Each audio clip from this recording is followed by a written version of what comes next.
Who is ready to get productive already? Hey, it's episode number 216, and it's time to talk about the 7 keys to being productive just for boutique owners.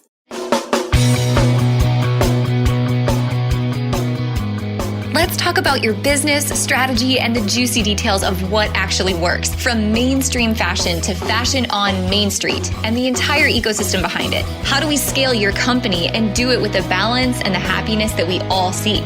Let's hear from those insiders, experts, and strategists that actually make it happen. I'm your host, Ashley Alderson from the Boutique Hub, and I can't wait to chat.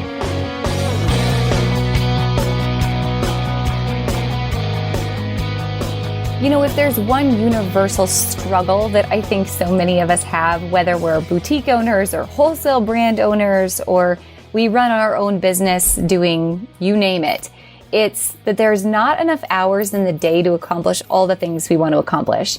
Now, maybe part of the issue is actually that we're all just overachievers as entrepreneurs and we want to keep doing more and more and more, right? Have you ever been there? You feel like you set a goal and the second that you hit the goal, you're not satisfied because now there's new goals to hit. Well, I think time management is pretty similar as an entrepreneur. If we could fit in more into every day, we would. But think about how could we actually start doing more with less so that we could get back to living the life that we actually want to live as a part of being an entrepreneur. I would venture to guess that not many of you started your entrepreneurial journey to work more and potentially make less, right? Most people get into business and boutique owners specifically because they want freedom. You know, a lot of us have kids and families and sports and all these other things happening. And the idea of being an entrepreneur is so appealing because we want the freedom and flexibility to enjoy life with our families along with running a business. But if we're not careful, the business can soon run us. So if there's one thing I really want to drive home today, it's a struggle that I've faced myself. And that is of being the bottleneck of your business, right? Being the bottleneck of your business means being the control freak that we all are on the inside and thinking that all of the decisions have to run through us. And essentially what happens is all of the business gets slowed down because there's not enough time in the day to handle all the things that are on our plate. So today I want to walk you through how to not be the bottleneck of your business by giving you the 7 keys to productivity. Now, I say it's for boutique owners, but truthfully, this is for anyone and everyone. And I want to make sure you're taking notes because you guys, there is some gold in here that has saved me a ton of time and is, some tips and tools that we've actually used inside of Retail Bootcamp and some other trainings that we've done inside of the hub. And so I know that these little ideas have saved hundreds of our members hours and hours of time as well. So let's get started, shall we? All right, let's jump into it. Tip number 1 in terms of the 7 keys to productivity, and that is how you manage your calendars, right? I want to give you a strategy for calendar management that you may not have thought of before, because so many of us take our calendar just one day at a time, or maybe 1 week at a time at best. But the truth is, if you're going to be successful in business, in marketing, and especially if you're a boutique owner with buying, you have to manage your calendar 6 months to a year in advance. If you're going to markets, you have to be able to know when to buy, when things are coming in, and how you're going to start marketing for seasons. Because if you're going to start marketing back to school in September, honey, you have missed the boat. It is time to start marketing Christmas in July, folks, if we could just start planning ahead a little bit better. So here's how you do it. I want you to go ahead and grab a good old-fashioned wall calendar, like the kind that they used to sell at the seed store growing up. Actually, truthfully, they didn't sell the calendars. It was like a freebie that you got for doing business at the feed store. Or maybe that was just us. So you get the old-fashioned wall calendar. And what I want you to do is start going through it month by month and circling all of the big holidays and the big seasons that are coming your way. So Christmas, Black Friday, Shop Small Saturday, Cyber Monday, Giving Tuesday, Valentine's Day, 4th of July, you name it. All of the major holidays, retail holidays, and then holidays specific to you and your store. So your store's anniversary, or any big events that are happening in your community if you have a brick and mortar, or anything else you want to be prepared for online that you typically take part in throughout the year. All right, so I want you to walk through the entire year, 12 flips of that calendar to get through the whole year and highlight the big stuff. Step number 2, I want you to go through, again, the whole year, 12 flips, and I want you to start adding in buying seasons. So what markets are you going to be buying at? And what seasons are you going to be buying for? And what are your customers really needing most at that time? Therefore, when do you need to start buying for Christmas? When do you need to start buying for back to school? And when should you start your marketing schedule for similar holidays, right? When are you going to start marketing for Black Friday and the holiday season as a whole? And when are you going to start marketing for back to school, right? Those are really big topics that, again, don't just affect marketing, but that's where your dollars are going to be allocated throughout the year as well. Step number 2. Once you've gotten through the 12-month calendar view, now I want you only to just go all in with the next 3 months. So for the next 3 months, I want you to get even more specific about what are products you know you have coming in, what are social media holidays like National Hot Dog Day? Is that one that you celebrate? Maybe not. Maybe National Ice Cream Day, National Selfie Day, National Best Friend Day, heck, National Margarita Day. We all need to celebrate that one, right? Start adding those in those next 3 months, just the 3 months that are coming up to you closest, right? And then any other specific marketing things you know you need to create. If there's Facebook ads, campaigns that you know you want to run for some of these things, start to mark in as much detail as you can for the next 3 months. All right, final step to maximizing your calendar is the next month alone. Now, how we do it inside of the Hub is we have this opportunity that we're going to be sharing with you called the Content Sanity Plan. And the Content Sanity Plan is something that I developed a while ago after being totally overwhelmed with social media. And it's how we maximize key pieces of content every single week and how boutique owners can do the same thing. And then take those 6 key pieces of content and share them in numerous ways across social media, emails, marketing, and schedule them ahead of time in like a plug and play type Excel calendar. So what we do is for the next month only, we fill out our entire calendar in our Excel spreadsheet for this content sanity method. We plug and play everything wherever it needs to go, and it's highlighted in black in our Excel spreadsheet. Then, once you've got the month done, every Monday morning, you can sit down and maximize 1 week at a time what content actually needs to be created. And once it's created, scheduled into Tailwind, Hootsuite, Planoly, Later, or natively into the Facebook app. And once those things are scheduled, you gray them out on your calendar so you can keep track of where you're going. Now, I also realize there's a ton of content that you create on the fly each and every week. And so those things are accounted for in the Content Sanity Plan as well. The point is with tip number 1 here, mastering your calendar, it's you got to have a system, right? If you're going to start running your business in terms of events and marketing and promotion and social media and buying on a whim, you don't have a business. So get serious about getting a strategy. Maximize the calendar, and once you have the opportunity to grab the Content Sanity method that we're going to share with you, look for that because it's coming right around the corner. Tip number 2 for productivity, and that is time block. Time block. I know so many of you in the Hub have already heard me talk about this, and you're like, Ashley, I've tried time blocking already and it was hard. Well, time blocking is really hard to stick with, you guys. If I'm being honest, it took me a long time to figure out how to do it. But once I had a method, man, did it start to give me my life back at the end of the week. So that's my want for you too. Maybe it's not perfect and maybe it doesn't work all the time, but if you can start to create a system and a routine to your weeks, it is really going to enhance the quality of time you're able to spend on key projects in your business, but then also with your family.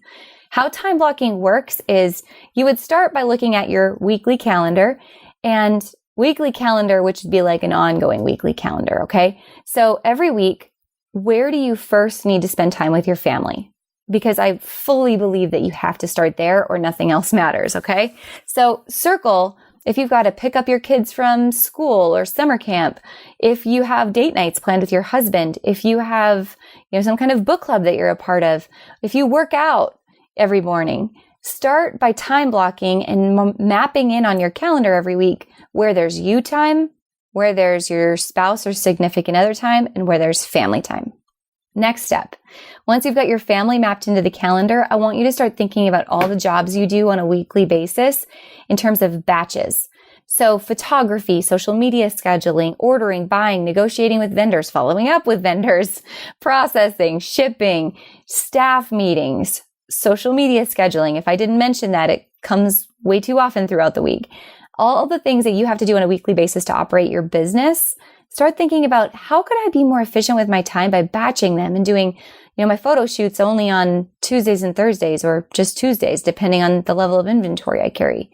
What days could I really focus in on buying? Or what days do I sit down and spend time working with my vendors and placing phone calls and following up rather than sitting there with 12 Fashion Go tabs open every single day, just buying as you go? Because frankly, guys, if you are a boutique owner, you have a bit of a shopping addiction, and that's okay. It's your job, but it can take a ton of time. So be mindful about the time that you're taking on all of these different tasks and start batching them together by time blocking. All right, productivity tip number 3. What is the 20 that's going to get you 80? I'm a huge believer in the 80-20 list, right? So if you look at your entire to-do list, if you're a list maker on a weekly basis, and you start going down your list. Have you ever done this? Like if you're a paper list maker like I am, and you have to like physically feel what it feels like to cross that item off with a pen, and you're like, oh, it feels so good. I'm getting somewhere. Well, because of the endorphins released when we do that simple little task, it trains us to start attacking the items on our list that are the simplest and that are going to give us the quickest wins. And that feels good in the moment. But what happens after is at the end of the day, we look back and we go, crap, what did I even accomplish today? Right? I checked my email. I checked my DMs on Facebook and Instagram 35 times. And I did all of these quick little responses and tasks that were on my list. But the big things, the things like analyzing my numbers and scouting new vendors and building a new email automation and updating my Facebook ads, updating my website homepage, those things didn't get done because they seemed bigger, and subconsciously we put them off to the back of the list, just like we do with so many important things in life. We go after the easy, quick wins first, and we push the big stuff off till later. So, guys, this is my plea. Please start attacking your list with the hardest things first. So few people do this in life, but I guarantee you this is what sets you apart from everybody else. What is the 20% of your list that's going to get you 80% of the results you're looking for, right? What are the things that are going to move the needle forward the fastest? All right, number 4. Number 4 is about lists, and not just how you attack your lists with the 80-20 rule, but what actually gets on your list. I want to mix a couple things together here, right? Because let me just start with this. A lot of people will look at their list and go, okay, before I start my list in the day, I want to check my email. And I just want to tie email back to time blocking, if I can, for a second. What an email inbox actually is a holding place, right, for other people's agendas. Let me repeat that. Your email inbox is simply a holding place for other people's agendas. It's very seldom that you get an email that's a huge win for you personally, right? Most often it's customer service and responding to somebody's, question or collaboration or asking you for help, which is great. And we all have to do that, right? That's a part of the job. That's a part of business. And that's also how you're going to grow. But subconsciously, as you start to set your day up every single day, if you start your day working on everyone else's agenda versus your own, it's going to be pretty hard to get motivated to get those big rocks done on your list that we just talked about, right? So email comes at a time and place, but it's usually after your big rocks are accomplished or toward the end of the day. So when you're thinking about being productive and attacking your lists, your email inbox comes after your list is first attacked. So if you've been a part of the Hub for very long, you've probably also heard of this strategy called the 4-part to-do list, which you can find inside of the Hub's training library in our Best Year Yet challenge. I'll walk you through it in great detail. The point is, lists should be managed in a place where you can quickly review them They can be prioritized in order of priority, but they can also give you that sense of satisfaction in crossing things off. Now, I know some of you love the paper and pen to-do list, and so do I.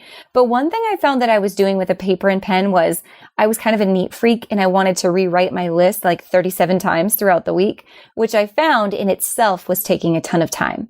So what I've started to do is a little bit different strategy. And I've started to use something called Trello. Maybe you guys are familiar with Trello or Asana. Essentially, they're project management tools where you can go in and create lists.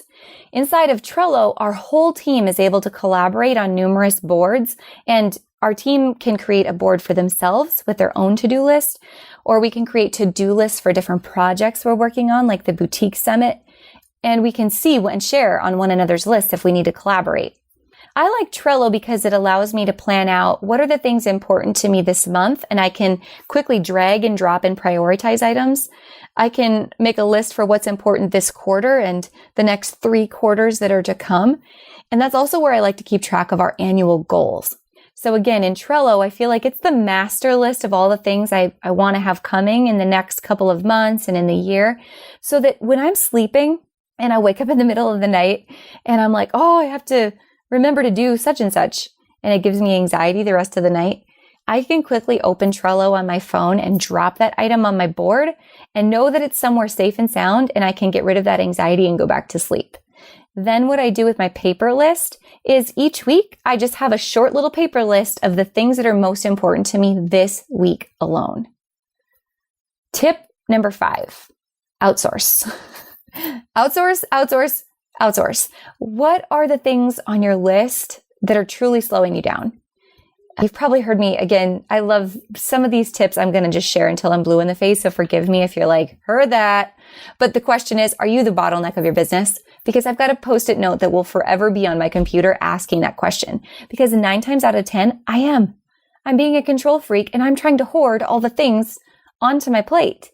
But guys, you cannot grow and scale a business that way. You have to be able to let go of more and more things so that you can do more as a team by you doing less individually. So what on your list can actually be outsourced, where you, the CEO of the company, can work on the $100 an hour jobs and someone else can work on the $10 an hour jobs? Outsourcing is how you really evaluate what's important in your business and to you personally, and that's how you really start to grow and scale. Tip number 6, the 3-item rule. Have you guys heard of this? I am a huge fan of biography books of people who have been successful in life or business, wherever. And still to this day, one of my favorites is the book about Mary Kay Ash, who started the Mary Kay makeup company.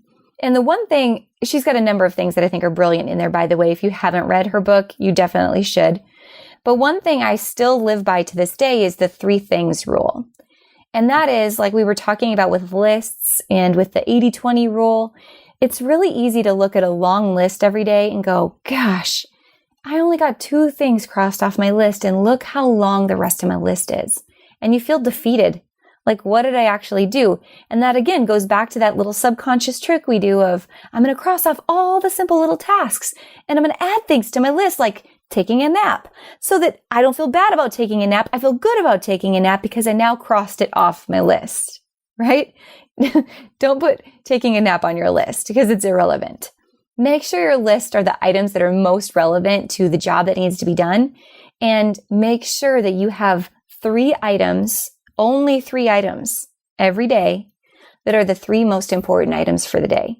So that you know if you got through your 3 items, I star my items among the rest of my list so I know what my items are every day. If you get through those 3 items, you know you're winning and everything else is just gravy, right? So be smart and try to give yourself some grace as you're building to-do lists, because you've only got so much time in the day. And granted, if you're running a business, you know that fires pop up and your team needs your help and your customers need your help, and sometimes technology fails. So give yourself some grace and time by only giving yourself 3 priorities so that you can start to work ahead on tomorrow's list and feel really good about yourself and where you ended for the day. All right, tip number 7, and that is start to mix your numbers with your marketing. All right, hear me out, because you're going to be like, what does that have to do with productivity, Ashley? Well, here's the thing. If you're obsessed with using day planners, I feel like I'm also a day planner connoisseur on the side. I'm a casserole connoisseur, but I'm also a day planner connoisseur. And one thing that I've learned to be so helpful with day planners, as I make my list and then have a planner. I also use Google Calendar, by the way, kind of go back and forth with paper calendars. But one thing I've learned that's really been helpful in business, and I've seen this help other people along the way as well, is when you're planning out your to-do lists, a lot of times you're making notes about your marketing in your day planner as well. And just like the old Farmer's Almanac was, it was like, here's what's going to happen. You're going to have rain 90 days after fog. That's what the old Farmer's Almanac would tell us. So my mom would go like circle every day that it was foggy growing up, because we were farmers, right? This was important. And then 90 days later, she would star, like should be moisture. And truth be told, that old Farmer's Almanac was spot on so many times. And we used it for a lot of different things in terms of like planting season, haying season, like harvest at the end of the year. Plus my mom loved it for her garden. Well, the same's true in business. If you start to attack your calendar on a weekly basis, like the Farmer's Almanac, and you start to note things like weather and traffic patterns and marketing that you did, like I ran this Facebook campaign this week. So not just setting your day up with what I'm going to do, but what I did. What was my done list? So that 2 weeks from now, when your sales start to pick up, you can go, where's this traffic coming from? And you can look back 2 weeks and go, oh, duh, I tweaked my Facebook ad campaign, right? Or 3 months from now, or a year from now, when you're trying to plan the month of August, you can look back at the previous month of August and go, that's right. That's the marketing promotion I did. That was the weather. That's how many people came. And that was the sales result.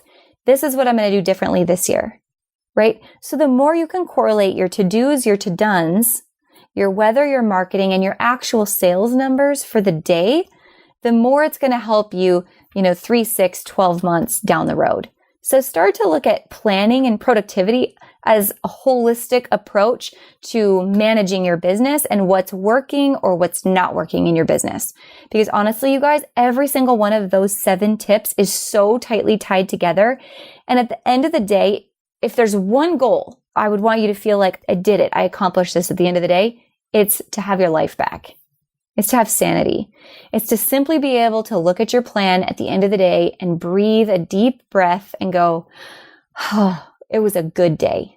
And I maximized my day in every single way possible. All right. So if you resonated with any of those 7 keys to productivity, I'd love to know which one was your favorite, because it's kind of different for everyone based on how you typically keep track of your schedule now. So if you have a favorite, please do me a favor, send me a message over on Instagram at AJ Alderson or on our business Instagram at Boutique Hub Business. Because either way, I want to see your results, and I also want to see what happens once you start to implement this. So tag me, message me, and let me know how this podcast and how this specific episode is working for you.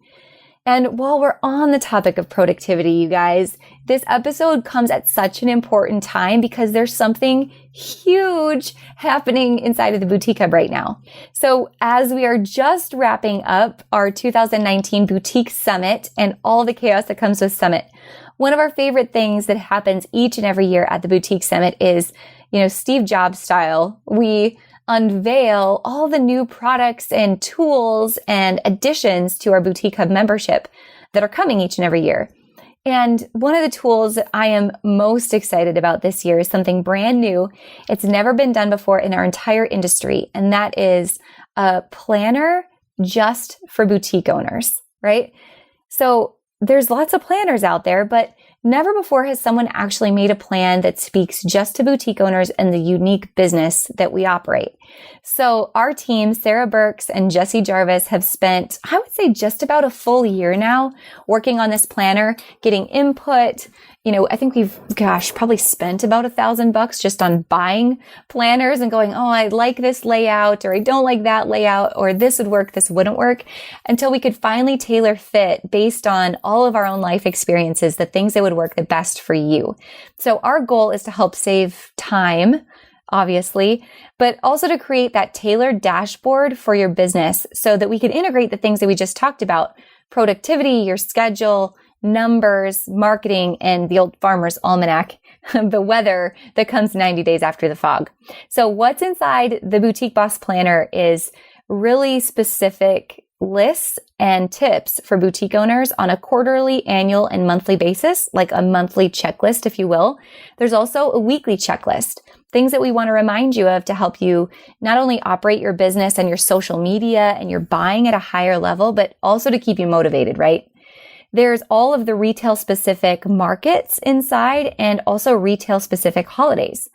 There's daily and monthly sales trackers. So not only are you looking at your Shopify reports, but you're noting everything in your planner as well. There's a year-over-year sales analysis, and then there's tons of critical review notes inside. So reviews on vendors and what's getting the best sell-through, what promotions are working, what staff is working the most, what your open to buy is going to be, weather notes, and also tons of business tips that are included each and every month. We had some partners inside of the Hub marketing company, partners and open to buy planners and lots of people who are associated with different parts of your business on a daily basis. And so we asked them, we're like, hey, can you please help us by giving us more business tips that you think are critical for boutique owners to know on a monthly basis? So those are tailored inside as well.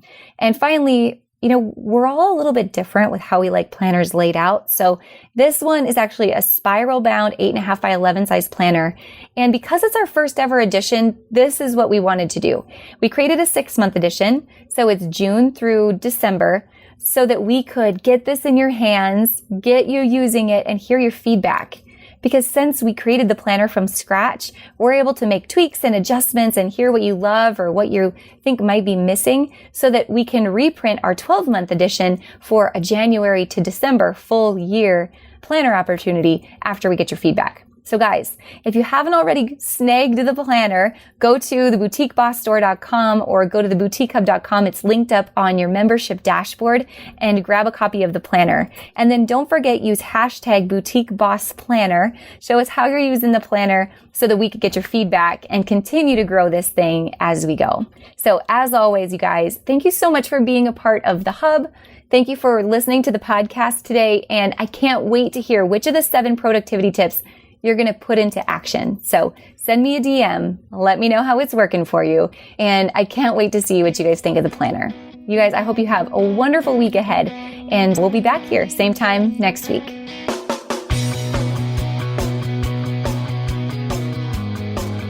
Hey guys, thank you so much for listening to this episode. We hope that you loved it. Don't forget to hit subscribe and leave a rating and review down below for a chance to be one of our featured listeners each and every week. For more information on our spirit of community over competition and how to access complete show notes and bonus downloads from our guests, head on over to theboutiquehub.com and join the community. We'll see you next week.